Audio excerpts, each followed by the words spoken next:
4వ నెల రోజున జరిగినటువంటి విధి విధానాలన్నీ మీకు తెలుసు. దాంట్లో కొంత నా సొంత వాక్యాలు, అదేవిధంగా శ్రీరంగం శ్రీనివాసరావు విప్లవ కవి వారు రాసిన దాంట్లో కొన్ని లైన్లు తీసుకొని కొన్ని నేను కూడా యాడ్ చేసి చెప్పడం జరిగిందని చెప్పి కూడా మీకు తెలియజేసుకుంటున్నాను. ఎందుకంటే నిద్రపోయేటువంటి వాళ్ళు కూడా మేల్కొని ఉంటారని చెప్పి కూడా నా యొక్క రిక్వెస్ట్. ఎందుకు అదే కుంకుమ పువ్వు కాశ్మీరంలోనే పువ్వెందుకు పూస్తుందో నాకు అర్థమైపోయింది. కుంకుమ పువ్వు కాశ్మీరంలోనే పువ్వు పూస్తుందని నాకు అర్థమైపోయింది.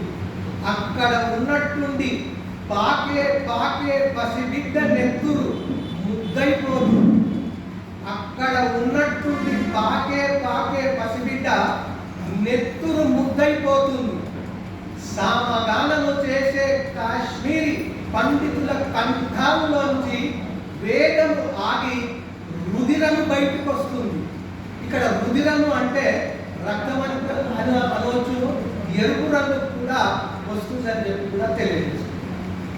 అదేవిధంగా అక్కడ రేపు పల్లెకి లెక్కి ఊరేగాల్సిన పెళ్లి కొడుకులు షూటింగ్ అంటే ఫోటో షూటింగ్లకు వెళ్ళిన వాళ్ళు కూడా పాడెక్కుతారని తెలుపుతుంది ఈ యొక్క కాశ్మీరం. అదేవిధంగా ఆ లోయలో పెళ్ళైన వారు, వివాహమైన వారు కూడా అలా సరదాకు గుర్తింపుగా పోయొద్దామనుకున్న వాళ్ళు పాడెక్కుతారని చెప్పి మనకు బోధపడింది. అదేవిధంగా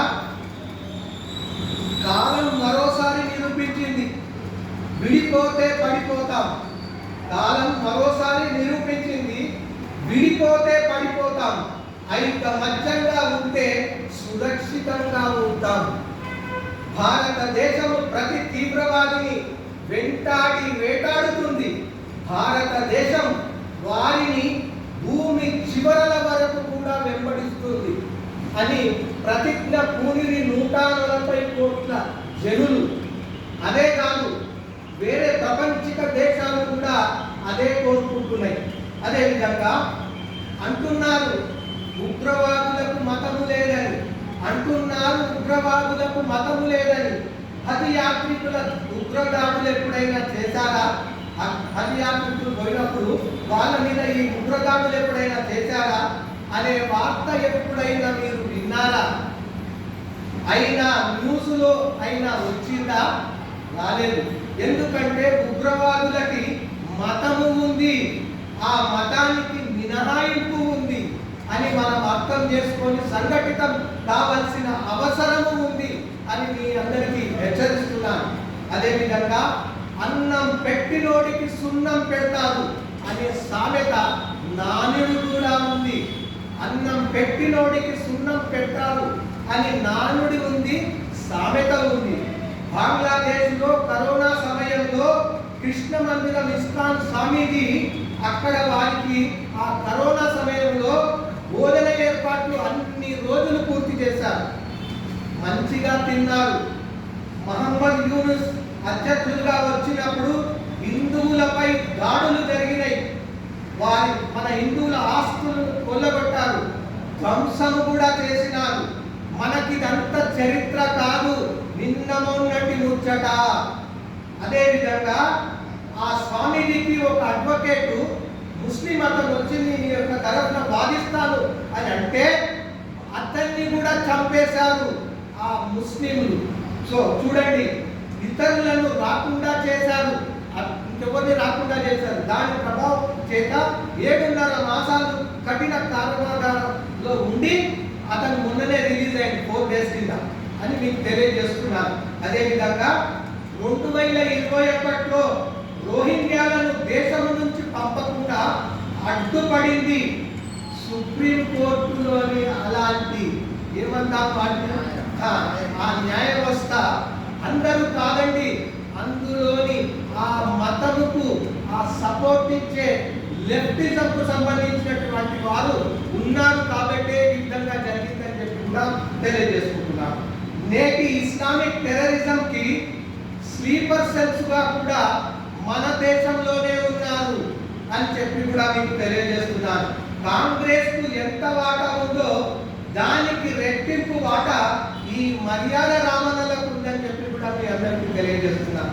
అదేవిధంగా మొన్న ఈ మధ్య AP Andhra Pradesh deputy CM Pawan Kalyan గారు ఒక 5 days కింద వారు ఈ దాని గురించి శ్రద్ధాంజలి ఘటిస్తూ వారి యొక్క గొప్ప మంచి సందేశాన్ని కూడా ఇచ్చారు.